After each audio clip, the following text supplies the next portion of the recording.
நாங்க என்ன தப்பு செஞ்சோம்? திரு மு.க. ஸ்டாலின் அவர்களே, ஜனநாயக ரீதியாக எங்களுடைய தலைவர் கட்சி ஆரம்பித்தார். தன்னுடைய வாழ்நாள் முழுவதும் இருக்கக்கூடிய எல்லா நலன்களையும், எல்லா வசதி வாய்ப்புகளையும், தொழிலையும் விட்டுவிட்டு பிரச்சாரத்தை மேற்கொண்டார்.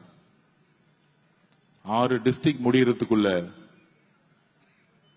கரூர்ல 41 உயிர்கள் எங்களுடைய தலைவருடைய பிரச்சாரத்தை பார்க்க வந்த எங்களுடைய சகோதர சகோதரிகள், குறிப்பாக எங்களுடைய குழந்தைகள் திரு செந்தில் பாலாஜி அவர்களால் உருவாக்கப்பட்ட அழுத்தத்தால் தன்னுடைய தொகுதிக்குள் வரவே கூடாது என்கின்ற மனநிலையுடன் உருவாக்கப்பட்ட அழுத்தம் வேறு ஒரு பிரச்சனையாக உருவெடுத்து அதில் எங்களுடைய சகோதர சகோதரிகள், குழந்தைகள் கொல்லப்பட்டார்கள்.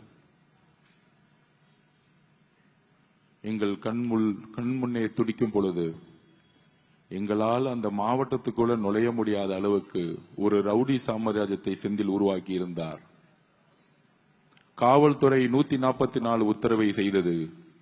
திரு மு.க. ஸ்டாலினும் தன்னுடைய குடும்பம் மட்டுமே கரூரில் நுழைய முடியக்கூடிய